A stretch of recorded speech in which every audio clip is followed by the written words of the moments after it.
All right. We're talking AI and copyright. Okay. AI and copyright law. Is your book, brand, business protected? And this training is in light of all the new things that are happening around AI. And a lot of people are afraid. A lot of people are wondering whether or not if I use AI a little bit, will I own the book or will I own the writing? If I use AI a lot, will I own the writing? So in this training, what I'm going to be doing is addressing a lot of those legal concerns and legal questions. But before I do that, I got to do what all lawyers do who are teaching, and that is they issue that disclaimer, right? While I'm a lawyer, I am not your lawyer in this particular case. Everything here is educational information and business coaching and should be considered that way. And then I think the disclaimer goes on to say, if you have specific situations, then I would encourage you to seek legal counsel on that specific issue. Okay, I hate doing those things. I hate them. I hate them. But you guess you just have to do them, right? Okay. But if you have any questions that I don't answer while I'm sharing, then I'll get clarification when I get to the end of all of this. Okay, so I'm quite sure you might have some questions that you've written down, but I want to answer them. Okay, AI, artificial intelligence, these large learning modules. Okay, what is it all about, and how does that affect my copyright or my intellectual property when I'm writing a book, building a brand, or creating a business? Okay, first off, we need to understand what is intellectual property, okay? And people still get this one a little fumble up. They get to thinking patents are copyrights and trademarks are patents and so forth. But as a writer, there are three main categories of copyright. There are three main categories of intellectual property, okay? Copyright, trademarks, trade secrets, and patents, okay? The copyright, trademark, and patents, but then you also have trade secrets. But what we're going to be talking about is copyright.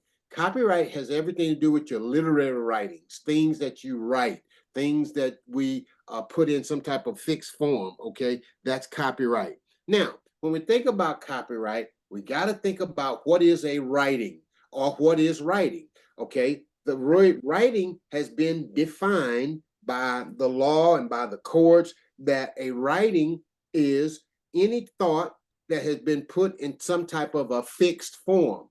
Okay, so let's just break it down. A writing, of course, we know that a writing is something that you write with a pencil and a pen and a piece of paper, but that's a given. But a writing can also be a audio recording. Okay, if you record something on your phone in audio, that's a recording, that's a writing because it's in fixed form. Okay, that's the beauty. It's your thoughts put in fixed form. A video can be considered a writing. Okay, a big screen movie, anything that's a thought that's in the head that can be put in some type of fixed form, that's a writing. Okay, now the law that really covers all of this is Article 1, Section 8, Clause 8 of the Constitution, where Congress gives creators and authors exclusive ownership of their rights, of their intellectual property, or their stories. Now, having said that, we want to talk about your book. Let's get straight to the book. When you use AI to write a book, what does Article 1, Section 8, Clause 8 say? The writings of humans. It does not say the writings of a computer. Therefore, AI is a computer. That's computer generated information that's out here. And as a general rule, as of the time of this teaching, AI generated content cannot be copyrighted. Okay? Now, but there's some explanations to go along with that. But understand that as the general rule, and now that should give those of us who are writers and creators a sense of relief, because a lot of people are just afraid. But I would encourage people not to be afraid. I would say lean in, because now with this AI, you can do a lot of things faster. You can do a lot of things more efficiently.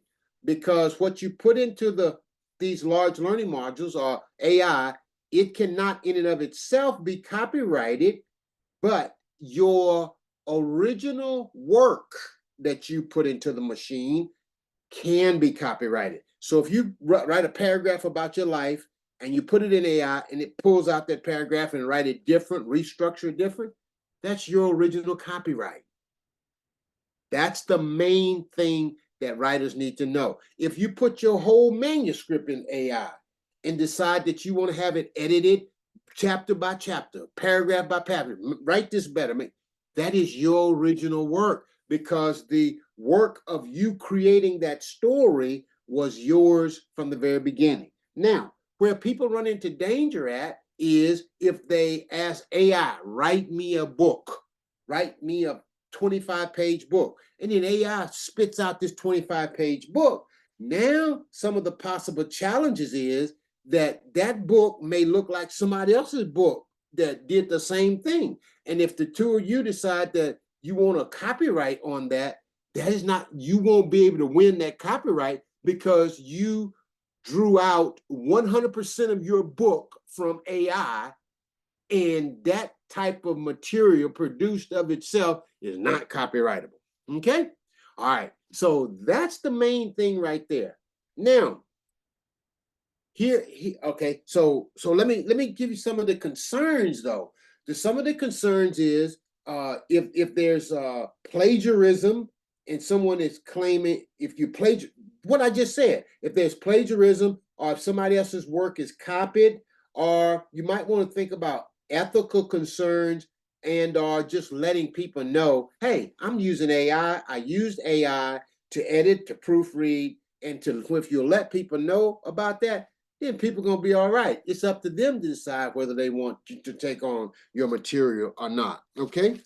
All right. And when I get toward the end, I'm going to give you some best practices and ways. I'm going to give you at least 5 ways that I use AI on a regular basis.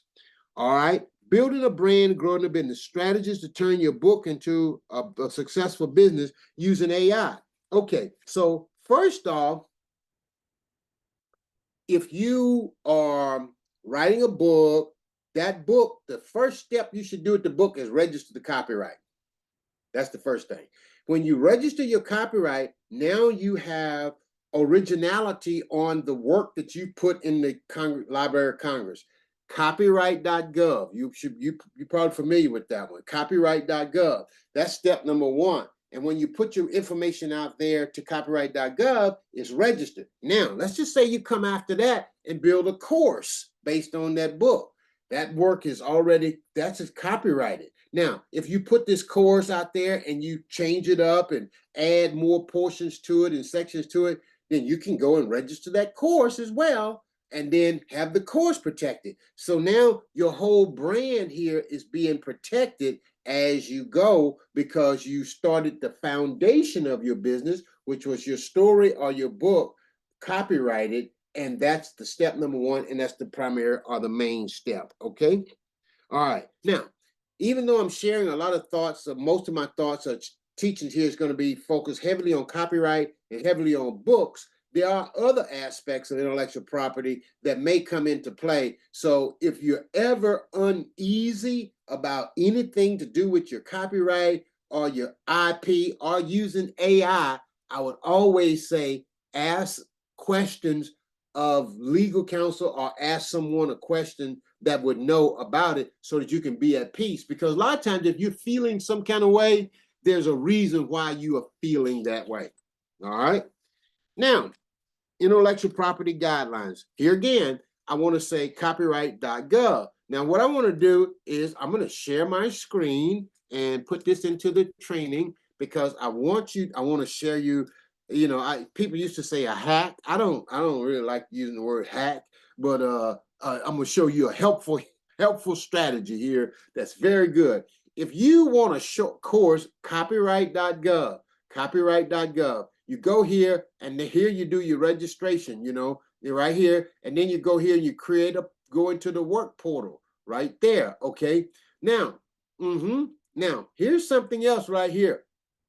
That's golden, man. This is golden right here. You can do a short course on this. right here. Look at this, registering process time and frequently asked questions. Okay, let's see.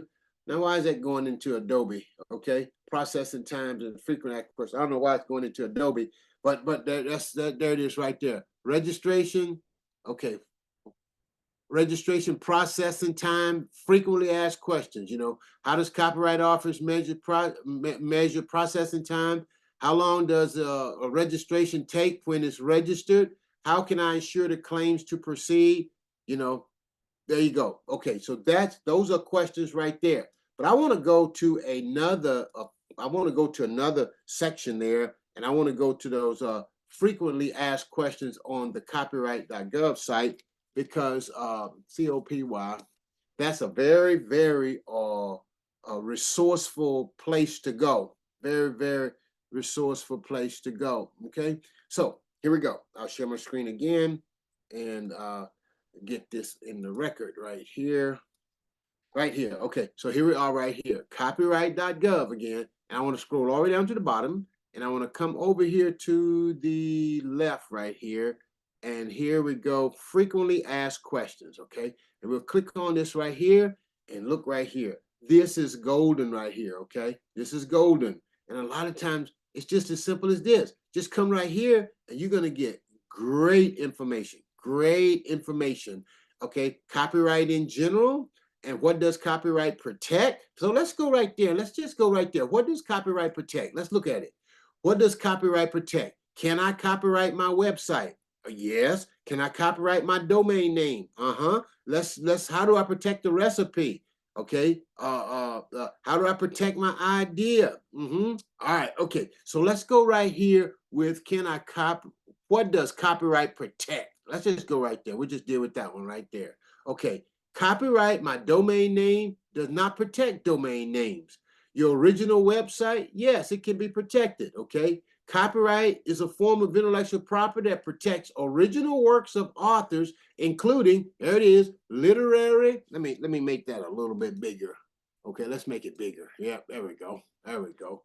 All right, I'll make it happy. All right, literary work, dramatic work, musical work, artistic work, such as poetry, movies, songs, computer. Copyright does not protect, look at this, facts, ideas, systems, or methods of operation, although it may protect the way certain things are expressed, okay?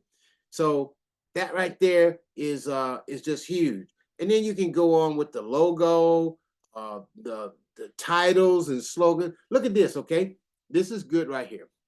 Copyright does not protect names, titles. Oftentimes people are like, I don't want to share my book title. It doesn't protect book titles, slogans, or phrases. Now, in some cases, these things may be protected under trademark law, but not copyright law, okay? But not copyright law, all right?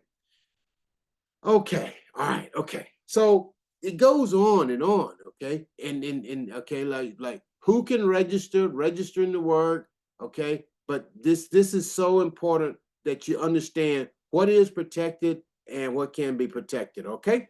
All right. So let me go a little further now, because I think it's just so important, because many people in the 60s, the 40s, the 50s, these people lost everything because they didn't know how to copyright. They didn't know how to copyright. So here's the deal. The more original you are, the more you're going to be able to copyright what you're doing. That's the key. That's why you see these YouTubers, these podcasters, these people just come on screen and just be themselves, okay? And that's the power of where we live today, because everything, okay, with the advent of AI, your original story is becoming even more sacred, because AI is going to make everything common, but your story is what's going to stand out and make you significant, okay? And make you significant. All righty, now let's go a little bit further here. All right. Now, when I was in law school, there was a concept that we used called IRAC, issue, rule, application, conclusion. IRAC, issue, rule, application, conclusion. Here's the deal with AI. there's so many new issues that are being raised. Okay, issue, rule, the rule, we need to look at what the law says. Okay, the issue is who owns it. Everything about AI, the questions are who owns it. That's the key question. Who's gonna have control? And when that question is answered, then you can deal with the law, and then you got the application and the conclusion. Okay. So for example, okay, Google owns YouTube right now, right?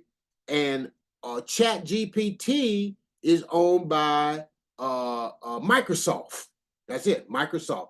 I'm in a group, I'm in an AI lawyers group, and one of these, the leader of the group has had direct contact, I believe, with AI's counsel, legal counsel. And so, and this group is, they're pretty connected also with the copyright office and a lot of people that are connected to some of the people that are really making things happen in this space.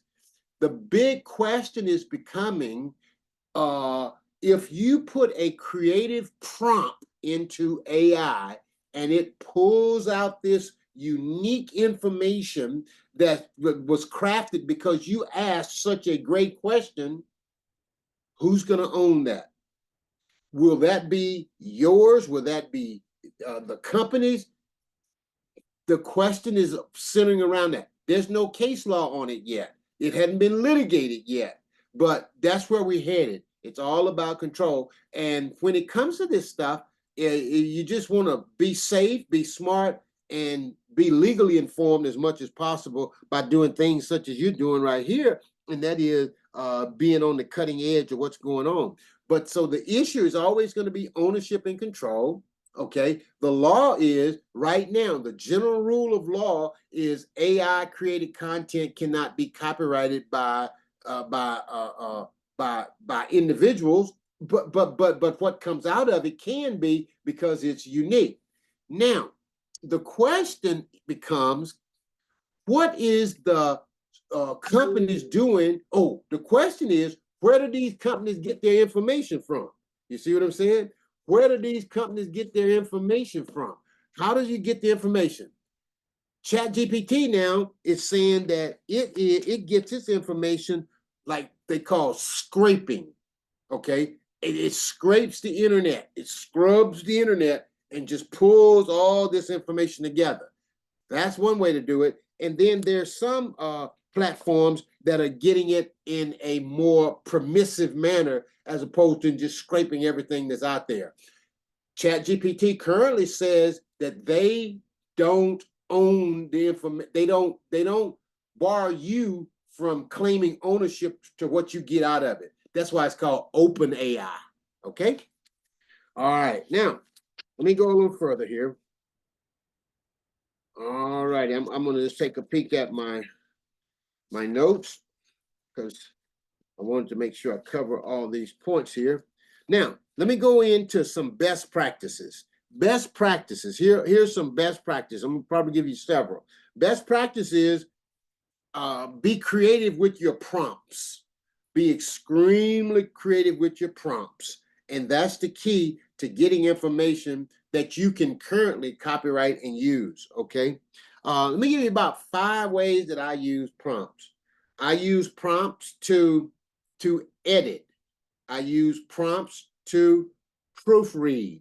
I use prompts to write product descriptions, okay? I use prompts to rewrite and edit my emails, okay? I use prompts to write YouTube descriptions. You know that you'll see in there where it says write a summary. Well, I'll go into the chat and I'll say, I'm doing this video and I'm giving 5 ways to make money easy. Give me a summary in this, and then boom, I'll put it into the machine and I get that summary out. Have you ever seen a needed to write a summary and you only needed 150 characters? They say we need 150 characters or less. I'll go into the prompt and say, write me a summary with less than 150 characters. Boom, I get it, right? Just like that. Okay, I'll give you another way. that I use ChatGPT and prompts is to write a course summary or a course outline. Okay, if I'm about to create a course, I'll use it for that. And this way, you are able to produce a lot of content, what? A lot faster, okay? Best practices, always issue disclosures in whatever you're doing. Always issue disclosures and disclaimers. I'm disclosing to you this, I'm disclosing to you that. Just make sure that you're clear on that, okay? Something that's very important when we're thinking about using AI is, where is this content coming from? And if you want to know where content is coming from, then either ask Google, ask ChatGPT where they're coming from, or Claude. I think that's another popular one. And Gemini. I think it's Gemini. That's Google software. Am I going too fast? Am I going too fast? Okay, all right. So there's ChatGPT, there's Gemini. ChatGPT is Microsoft. Gemini is Google. That's Google's AI machine. And then you got Claude. I'm not sure who Claude is by. Okay. And then there are all these other people that are creating these different apps and machines. The question is, what you want to do, the biggie right here, is what are their terms and conditions of use? Terms and condition of use is the key thing. And then the next question is, you will always want to look at, when you read through these terms of condition of use, and what I want to encourage you to do is something that I got to get better at doing. And I sure hate to admit that I sometimes just click the little clicker, but you can't be clicking the little clicker in today's way things are now, because all these programs are sending these updates. Like I just saw one today, Microsoft talking about, Adobe talking about, it's time to give permissions. It's time to give permission. Well, what they're asking you to do is waive something, or give them permission to say they're not going to be liable for something, or that you're going to hold them harmless if you pull some information from their site and it's incorrect, and you find yourself in court and it costs you money. You ain't gonna go back and sue ChatGPT, because they're gonna say you signed this agreement online. Okay. Now, another best practice thing just to be aware of, and that's this: e-signatures are real signatures. Okay. All right. E-signature is a real signature. So just because it's an e-signature don't mean that it's not a real signature. All right. Next best practice here in this area is, if you are running a business and you are dealing with other people's personal information, you want to be careful where you put that information. You want to be careful how you put that information in your computer, because many of these softwares now are just anything. It's almost like if you breathe, it knows how many breaths you took in the last 5 minutes, because they're trying to read our minds so that they can put commercial activity before us. Okay, so with that in mind, if you're running a business, you need an AI business policy. That's something you need to have in place. A policy in place saying, my company use AI and we use it to this extent, blah blah, and we will not be held liable, unless there's some type of intentional wrongdoing. But you want to disclose that you're using AI in your business. Okay. All right, I said read emails and websites because they are real signatures. Okay. Okay. Another biggie right here. Be careful connecting your Google account or your Yahoo account or whatever email account you're using. Be careful connecting that to, let's just say, ChatGPT or Gemini or Claude or whatever. The other day, I got this inbox. It says from ChatGPT, says, we would like to connect to your Google account. Well, the reason why they want to connect to my Google account is so they can have access to all my Google data, right? And so that they could better, and they always say, so that we can better serve you and help you become more informed. They make you feel so good. They ain't gonna do no harm at all. And next thing you know, their subscription has gone up and you're subscribing and you're having to pay more because they got all your stuff and feeding it back to you. So be careful of accepting or giving permissions for third-party apps to be used in connection with your email providers and so forth. Be very, very careful of that, okay? I gave permission to ChatGPT to use my Google account, and I was like, holy snap, how do I undo that? How do I undo that? And so I was in this legal group, and they didn't have an answer for it. They said it could be difficult, it could be hard. And I was like, it ain't gonna be difficult, it ain't gonna be hard. I said, ChatGPT, how do I revoke this session? And you know what? Just a moment here. WILCALAAP.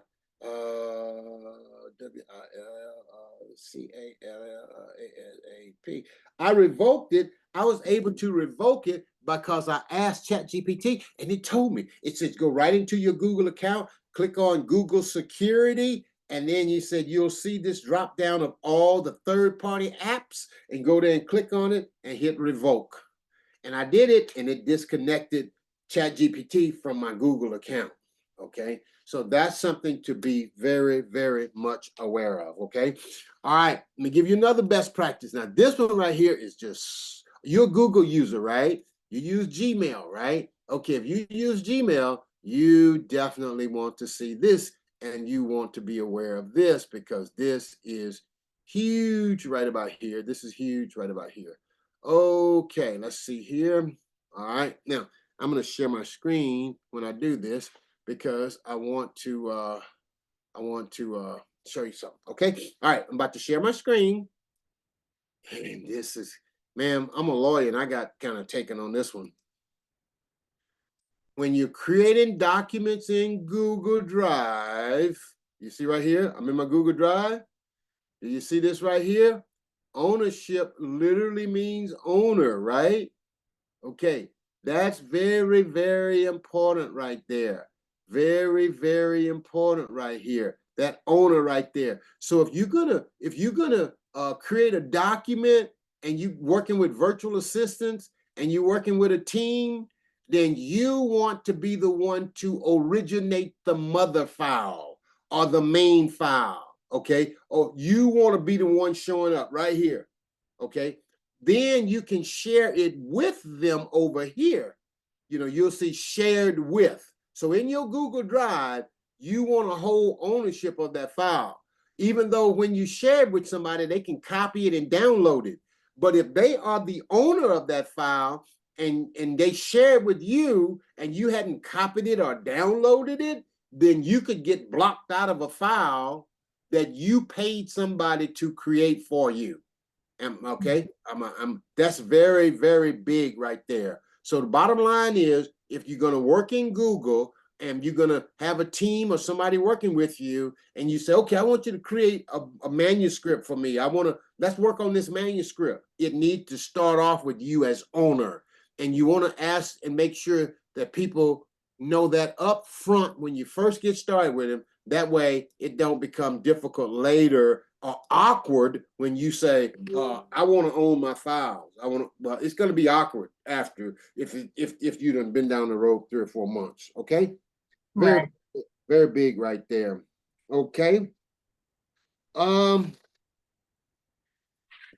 I think I have hit all the best practices that I have and that I can be aware of. The other thing I would say is stay connected with legal. Stay connected with somebody or some source that's able to bring you updates periodically, preferably probably every month right now, the way things are going, because things are moving pretty fast. But I don't think that AI is anything that we need to be afraid of.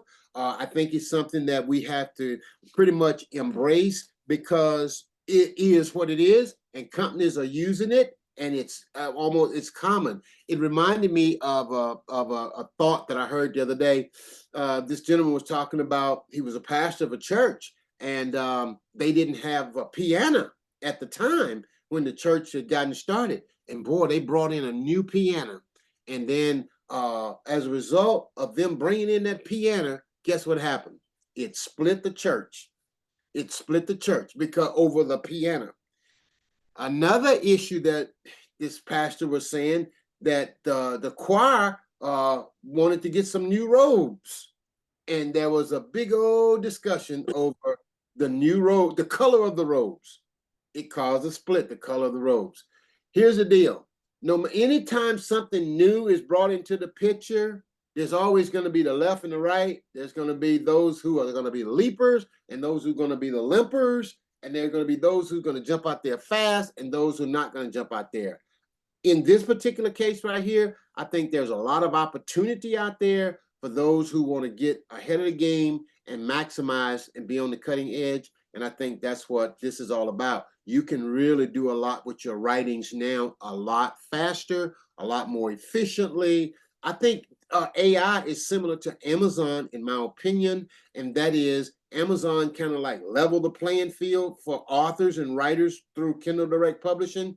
AI is leveling the playing field for creatives who want to create content fast and build a substantial brand. Only caution that I would say is stay connected to legal, keep up on the legal things, and you should be fine. Okay, so that's the extent of AI. Is your book or brand or business protected? And you should always do an intellectual property audit with an attorney. Just having an IP attorney audit your business and periodically to make sure you have all the forms, documents in place, and you should be able to be safe and proceed. Any questions? Biggest takeaway? What stood out for you? Well, my main concern was about the legal rights of the AI. So I definitely feel better about that. Like, because I wanted to use the feature to, like, for my word count to expand, which would be under Ghostwriter. And I was like, well, wait a minute now. If I use that feature, are they gonna like take away, or be able to claim? So I'm definitely feeling better about that. The thing about disclosing the use of AI. So if I do that for them to edit using AI to edit and proofread, to rewrite and edit, all that kind of stuff, where am I supposed to put that?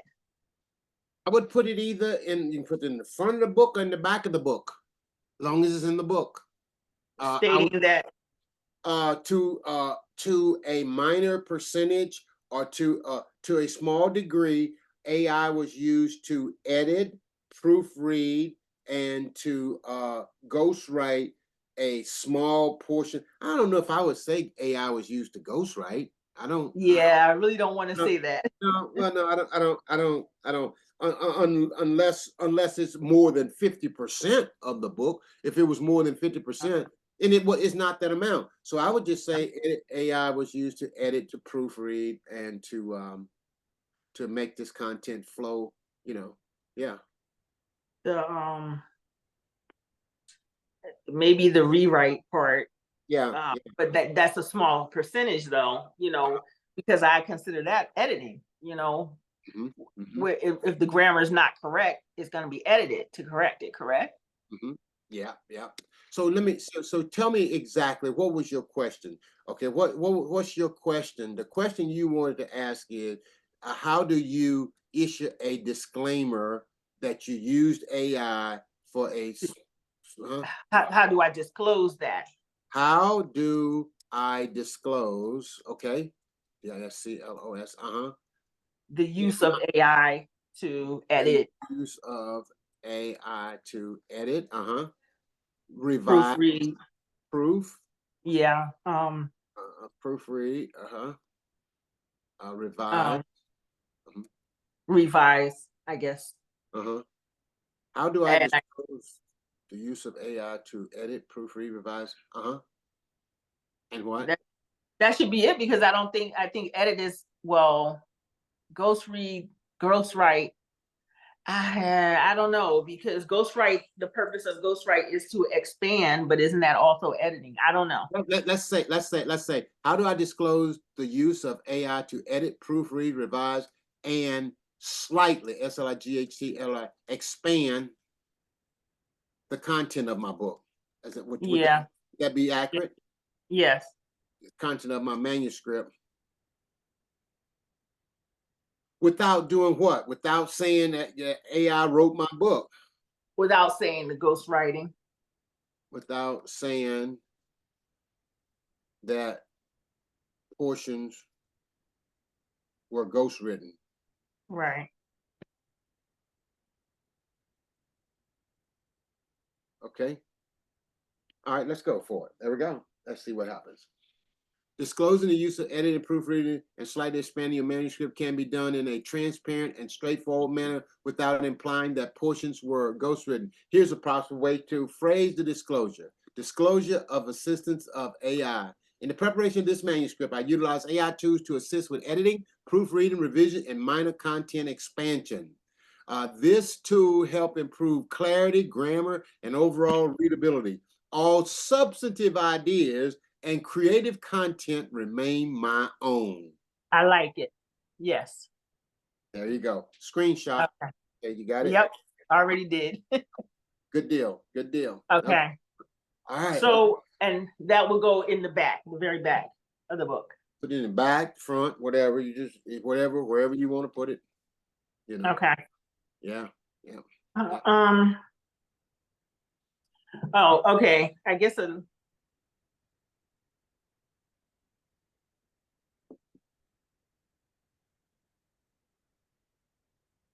was my main concern, really. Okay. So what was your biggest takeaway? Oh, you already told me that. Okay. And you've taken, your biggest takeaway was concerning whether or not you could own the copyright to what you put into AI. And if Right. you asked AI to expand or to assist with the content, how do you disclose it without, Right. how do you remain transparent without feeling like you saying that the book was written by AI? Yeah. Right. Mhm. Right.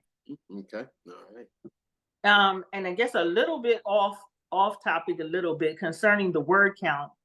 I just recently found out just by Googling that the word count, and I think it may be falling under categories because I'm writing my story, but I made it based on a true story. So I don't know if that necessarily falls under autobiography anymore, or the category.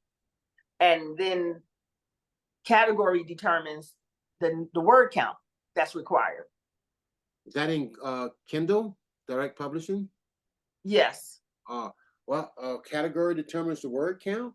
I'm not sure. I As think the autobiography, biography, because of it being based on a true story instead of just a full blown. I don't know how is that still fall under nonfiction? I mean, it is nonfiction. It's true. It's based on a true story. Okay. But instead of saying I did this and that, I have a character now who did those things. Oh, and your question is whether or not this is fiction or nonfiction, autobiography. It is still nonfiction because the story, it is based on the true story. I'm just using a character instead of me. And your question is what? Does that still fall under? I know it's still nonfiction, but does it count considering if that's a difference between autobiography or biography? I think it doesn't matter. Yeah, right. I'm not sure if that's a big significant portion, whether it's biography or autobiography. Biography is just written by someone else. Autobiography is written by you. Okay. Yeah. It is being written by you, but you have a character that's kind of representing you. Right. I see it as an autobiography. Okay. But I don't think it's that much of a that's significant. It's still nonfiction. Okay, so then the category to categorize for word count that's required. When I Googled, I think autobiographies and biographies, it was coming out to like 60 to 80,000 words. Okay. And that's going to be based on what Google, or that's traditional publishing. You are self-publishing. And because you are self-publishing, those standards or guidelines doesn't necessarily apply to you. Okay. So I definitely wouldn't be trying to necessarily do that unless you just want that kind of word count. You don't have to do that at all. Yeah, because my concern was, originally what we discussed was that you didn't want a book to be too long because of a person's attention span. Right. So then I said, okay, well, if it has to be that big, that's a concern. No, it's totally up to you. Short reads are a whole category, 0 to 30,000 words. I definitely wouldn't be looking to go over 30,000 words. 20 to 30,000 words is a reasonable length book. Okay, you go to get 50 to 60,000, you're getting into a long, long book. Yeah, and I don't want to do that. I would disregard that. So now my concern at this point, then, even though I'm going to need ghostwriting the reason I want like ghostwriting is to help me connect my dots. So some of my sentences are choppy, even though I guess editing will do that. You're going to love what you get out of AI. Okay.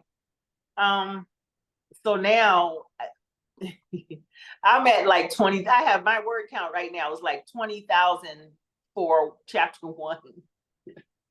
20,000 for chapter 1. Okay. So I think I'm gonna have to go in and just break it up. How many chapters you got? Where you go? 5.